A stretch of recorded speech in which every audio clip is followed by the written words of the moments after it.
Boa tarde, amigo. Vou deixar uma pergunta. Por que as pessoas têm uma vida sofrida e sofrem mais ainda na hora da morte? Bom fim de semana. Quando o amigo fez essa pergunta aqui para nós do canal, eu entendi que esse sofrimento de qual ele fala é um sofrimento físico, né? Aquela pessoa que teve algum tipo de trauma físico, alguma lesão corporal e viveu em sofrimento e viveu muito tempo até a beira da morte. Mas também a pergunta me deu a entender que pode sim ser um sofrimento emocional. Olá, o meu nome é Luiz Dias e você está assistindo a mais um vídeo aqui do canal Tirando Dúvidas.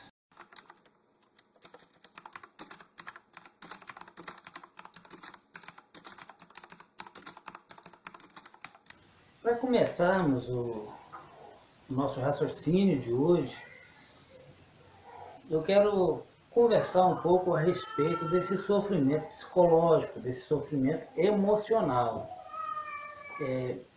Para entendermos, biblicamente falando, Deus criou o ser humano como indivíduos individuais. Todo ser humano é único. Farei o que você pediu. Eu darei a você um coração sábio e capaz de discernir, de modo que nunca houve e nem haverá ninguém como você. 1 Reis, capítulo 3, versículo 12. Quando a Bíblia diz que Salomão era o homem mais sábio que já tinha existido naquela época e também jamais existiria outro, deixa claro para a gente que o ser humano é um ser único. Jesus também fala a respeito de João Batista, o qual ele disse que era o maior profeta que já tinha existido, tornando, sim, ele uma pessoa única. E Deus não criou os seres humanos em série. O que eu quero dizer é que o ser humano sendo único, um ser único, e que não há outro igual, por mais que o ser humano se identifique com o outro, nunca vai ter 100% de compatibilidade, trazendo momentos assim de frustração um para com o outro. Quando o ser humano começa a se envolver com outro ser humano, ele tende a esperar daquela outra pessoa sempre algo que é para si favorável. E quando essa pessoa te frustra, traz assim uma decepção. Por isso, muitas vezes, o ser humano tem problemas em lidar com pessoas, com filhos e filhas, com esposo, esposa, por causa da incompatibilidade. Por mais que tentem, e não conseguem, porque nós levamos, com relação ao parentesco ou alguém que você goste, você leva sempre para o lado pessoal e você sempre está se frustrando e suas emoções te faz sofrer por causa disso. Se eu tiver de dar um conselho pessoal, eu diria para você o seguinte: tratar tudo, tanto com filhos, filhas, tanto com o marido como a esposa, tudo que você for tratar, você tratar com racionalidade. Toda pessoa que trata as coisas, tiram, lançam por terra as suas emoções e trata com racionalidade, ela tende a viver mais feliz. Ela tende de diminuir esse sofrimento emocional. Muitas vezes uma pessoa casa e vive num casamento uma vida. Conheço pessoas que vivem um casamento uma vida. E quando está velhos, e vê que viveu uma vida de sofrimento, viveu uma vida que não queria viver. E naquela esperança, tratando tudo com emoção, naquela esperança de que a outra pessoa iria mudar. Vamos entender uma coisa. Com relação à mudança de um ser humano, isso não existe. Não existe. Se uma pessoa erra com você uma vez e você a perdoa, ela erra de novo e você a perdoa, e você, pela emoção, por gostar dessa pessoa, você acaba dando oportunidades para aquela pessoa infinitas vezes. Quero te dizer, não existe arrependimento sem consequência. A mesma coisa é para entrar no reino de Deus. Todo ser humano precisa do perdão de Deus para entrar no reino de Deus. Mas o ser humano só vai pedir perdão se tiver arrependido. E o ser humano só se arrepende se tiver consequência. Se ele não teve consequência, do que vai se arrepender? Não é verdade? A gente tem que tratar nossas emoções de forma racional, porque senão viveremos em constante sofrimento psicológico. Você pode pensar, nossa, irmão Luiz, que raciocínio frio. Eu gostaria de te dizer o seguinte: quem ama corrige, quem ama castiga. Se você não castiga aquele que erra, se não houver castigo para aquele que erra, o seu amor é minimizado. Ou você é do tipo que trataria o filho como um peixinho frito para sempre.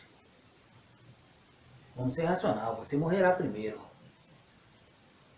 Se você ensiná-lo a pescar, ensiná-lo a preparar o peixe, não seria um sinal de um amor muito maior? É caso a se pensar, não é? Agora, em se tratando de um sofrimento físico, como uma pessoa que perde o movimento das pernas e fica em uma cadeira de roda, ou alguém que acaba perdendo parte do seu corpo ou adquirindo uma doença crônica incurável, né? Porque isso sim é um sofrimento físico, né? Um sofrimento da carne. Temos também aquelas pessoas que vivem em extrema pobreza ao ponto de até morrer de fome, como a região que existe aí na África e como está acontecendo na Venezuela, algumas pessoas padecendo de fome. Se Deus existe, porque tudo isso acontece, não é verdade? Mas isso é muito simples de entender. Deus disse o seguinte, que por causa do pecado o homem ele morreria. E no processo dessa morte, ele nasce, vive e morre. E nesse processo de envelhecimento do corpo, ele tende a se desgastar por causa do pecado de Adão. Entendendo isso, a gente percebe que de uma forma ou de outra a gente acaba sofrendo até o fim da morte, né? Com dores e coisas desse tipo. Deus, ele tende a ter que cumprir com a sua palavra de que o homem morreria e que todo pecado traz consequências. Citando um exemplo, se uma pessoa ela empina uma moto e ela cai e de repente ela fica paralítica e vai para uma cadeira de roda, a culpa não é de Deus, porque Deus não se mete no livre-arbítrio. A escolha é sua de fazer ou não fazer o errado. A consequência com certeza vai vir sobre as suas próprias ações. Deus não tem nada a ver com isso.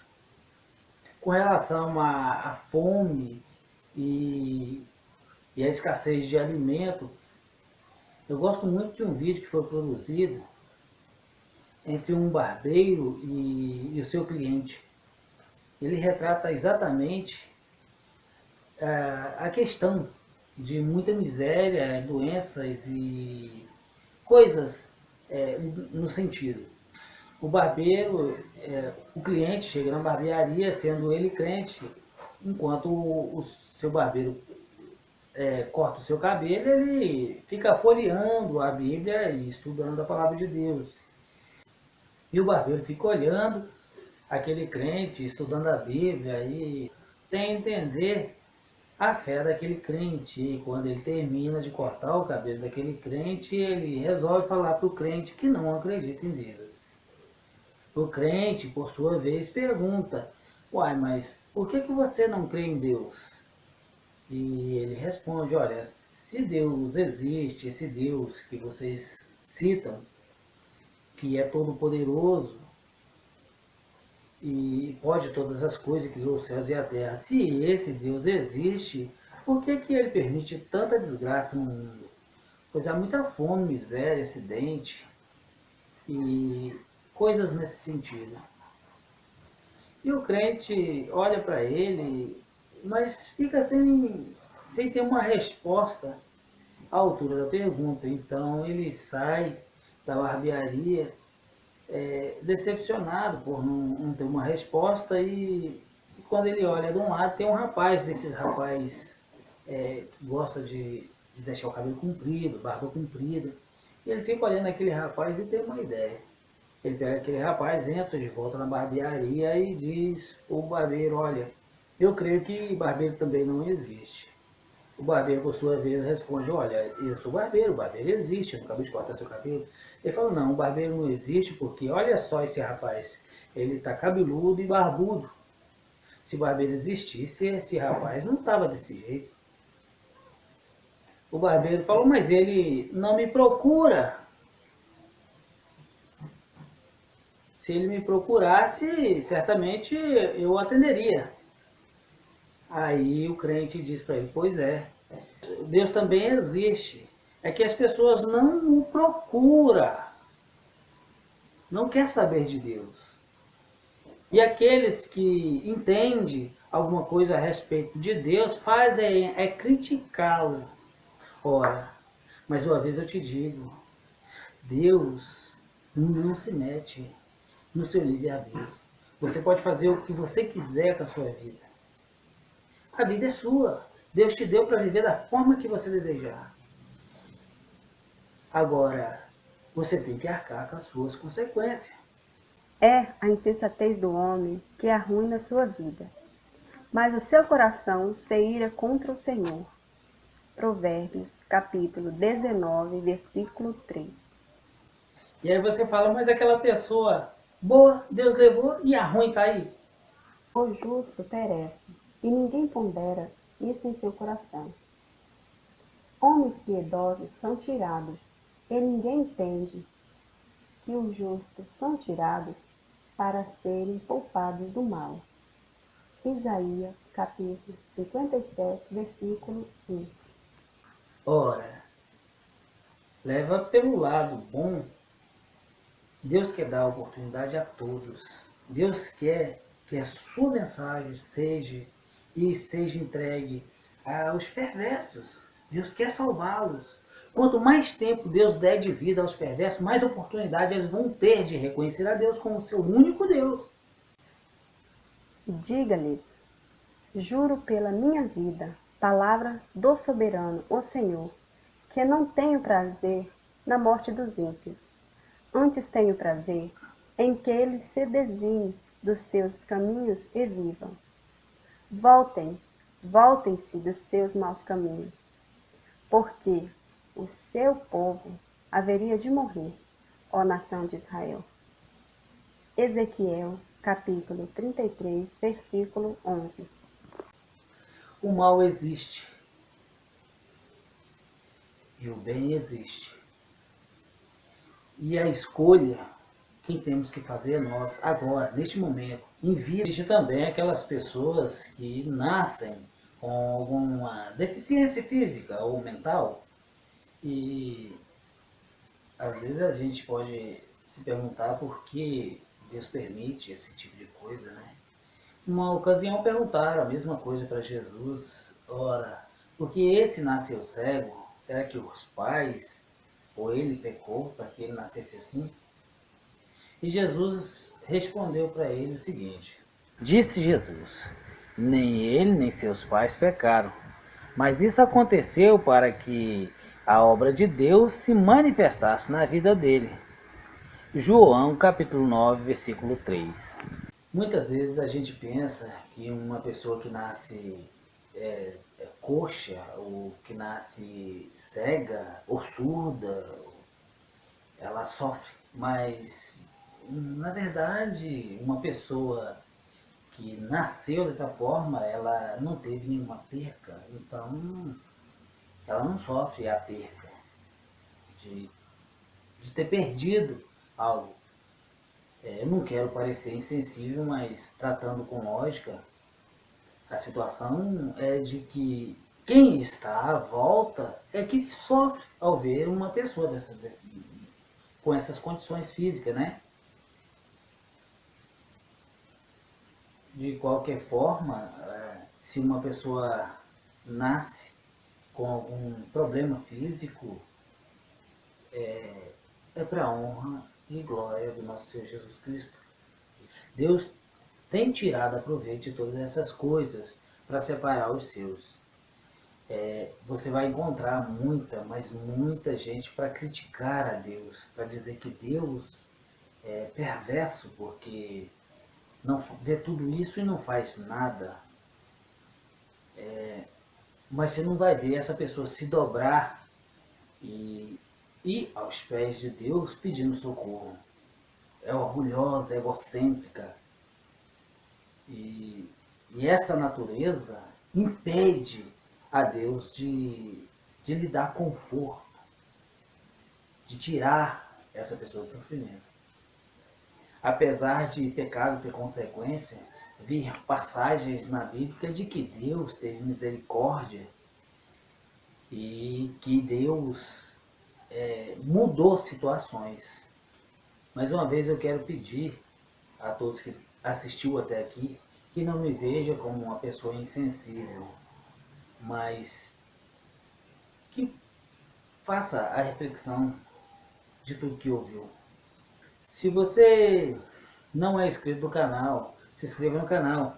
Se você assistiu até aqui, dê o seu joinha, não esqueça. E que Deus abençoe você e sua família, em nome de Jesus.